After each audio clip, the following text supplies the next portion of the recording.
Baik, selamat siang Ibu dan teman-teman. Dalam video ini kami dari kelompok 8 akan mempresentasikan hasil diskusi kelompok kami mengenai strategi sumber daya manusia dalam pemasaran jasa.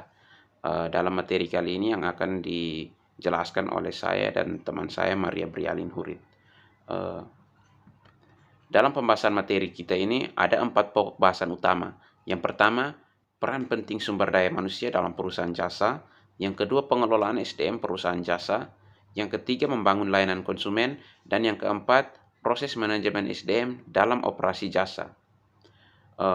Yang pertama, peran penting SDM dalam perusahaan jasa. Kesuksesan pemasaran jasa sangat bergantung pada SDM yang dimiliki. Apalagi untuk mencapai hasil yang optimal, diperlukan keterlibatan langsung antara penyedia jasa dan konsumennya. Perusahaan jasa juga harus mengantisipasi segala kemungkinan terjadinya permasalahan dalam pengelolaan SDM dari tahap seleksi hingga proses manajemen SDM yang lebih kompleks.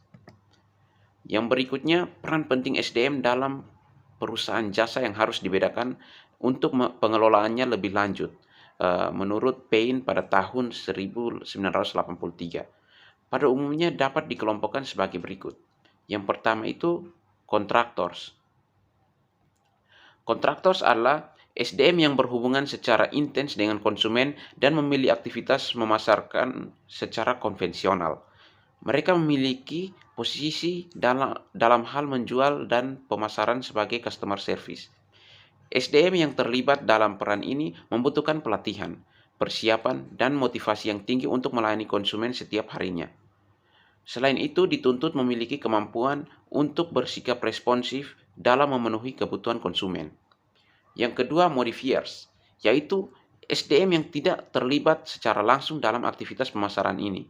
Kontak dengan konsumen hanya dilakukan sekali saja. Peran ini sangat penting karena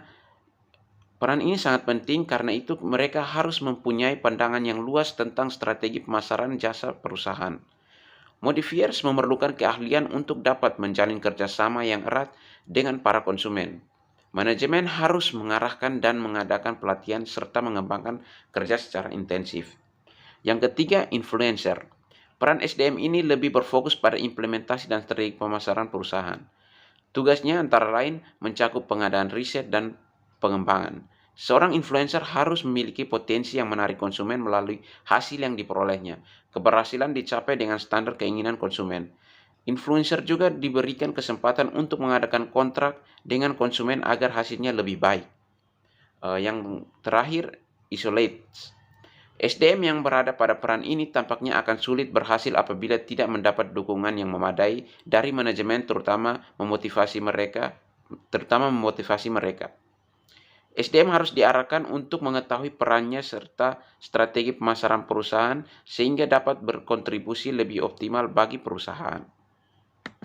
Yang berikutnya, pengelolaan SDM perusahaan jasa.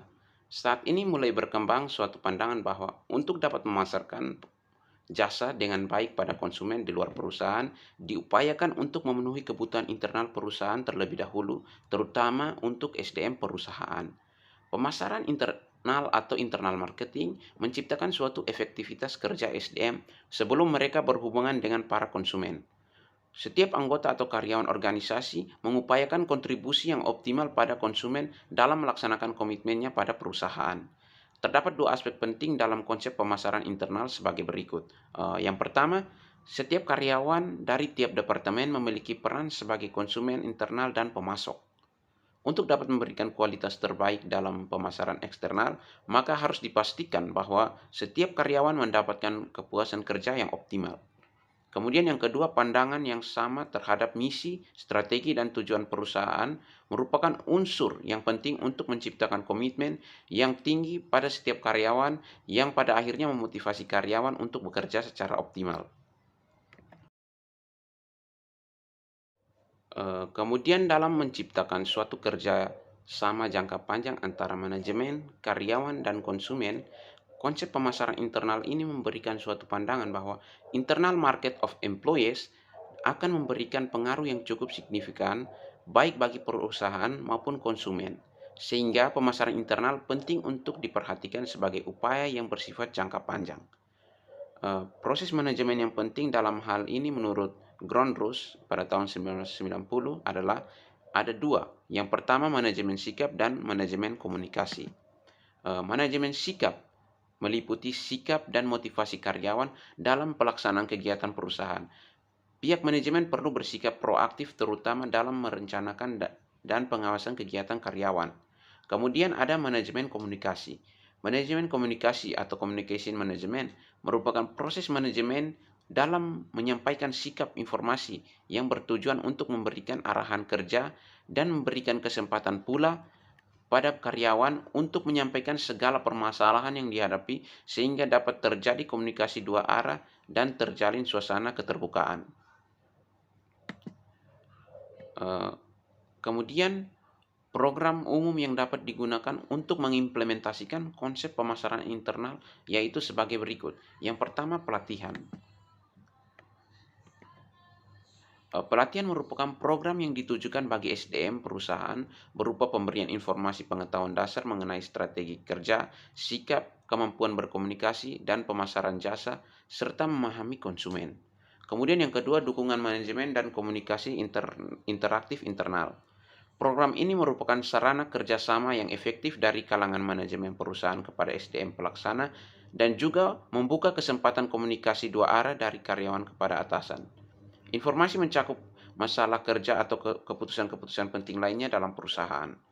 Kemudian perangkat administrasi personel dan manajemen sumber daya manusia. Manajemen perlu menyiapkan program perencanaan SDM yang tepat dan efektif agar dapat terlaksana secara baik dengan strategi yang telah diterapkan perusahaan. Pada aplikasinya diperlukan koordinasi secara berkesinambungan. Kemudian mengembangkan budaya jasa. Manajemen perusahaan harus dapat menciptakan suatu pola yang sama bagi setiap SDM agar kinerjanya memuaskan konsumen. Mungkin sekian dari penjelasan dari saya. Kepada teman yang menjelaskan berikutnya saya persilahkan. Baik, yang berikut mengenai membangun layanan konsumen.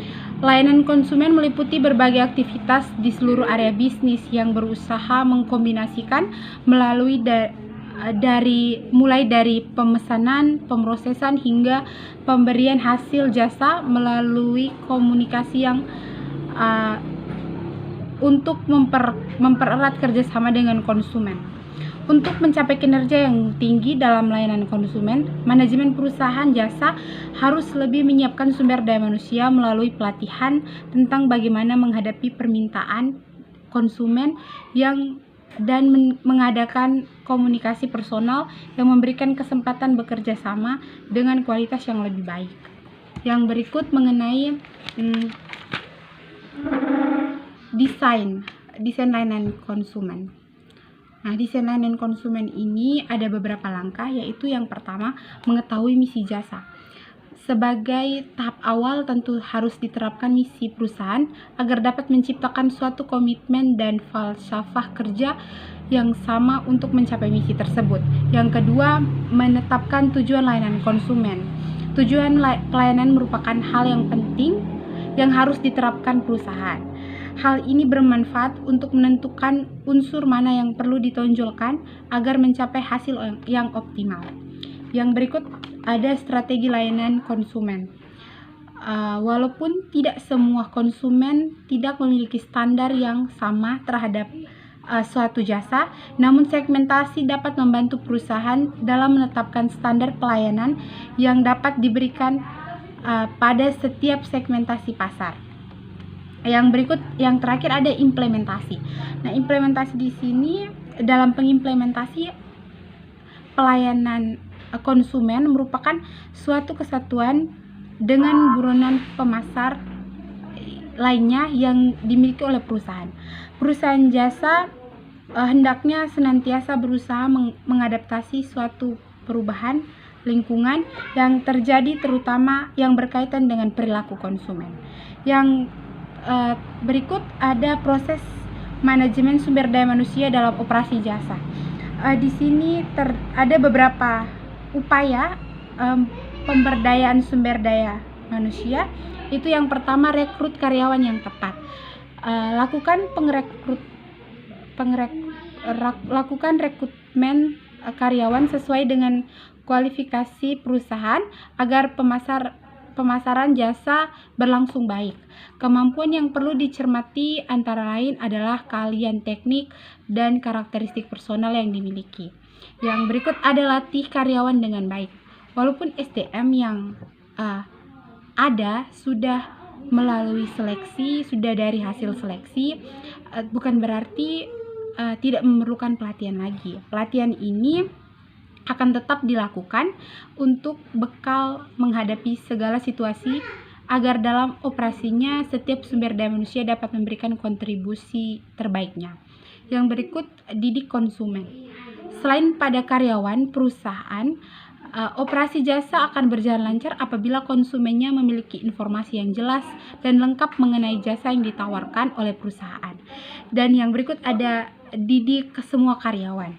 Pemasaran internal juga menjadi fokus dalam menciptakan manajemen operasi yang baik. Apabila karyawan memiliki sikap dan kemampuan pelayanan yang baik, maka segala permasalahan akan diatasi. Yang berikut, efisiensi nomor 1, ramah nomor 2. Jadi di sini lebih mengutamakan efisiensi, kemudian ramah tamahnya dibarengi setelah efisiensi tersebut. Nah, yang berikut, standar sistem dalam menangani konsumen.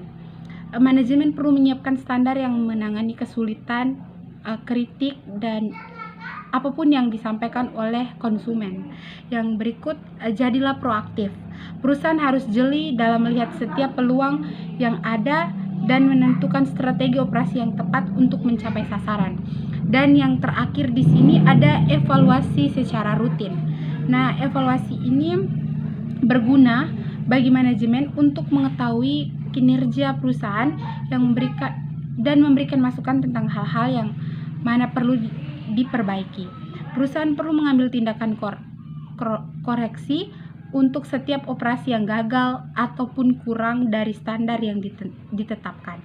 Tindakan koreksi ini mungkin diambil antara lain: yang pertama, melatih sumber daya manusia yang dimiliki, mengadakan rotasi kerja untuk meningkatkan motivasi, dan yang terakhir atau menggantikan sumber daya perusahaan yang sudah tidak memiliki kesesuaian dengan strategi perusahaan. Sekian dari saya, terima kasih.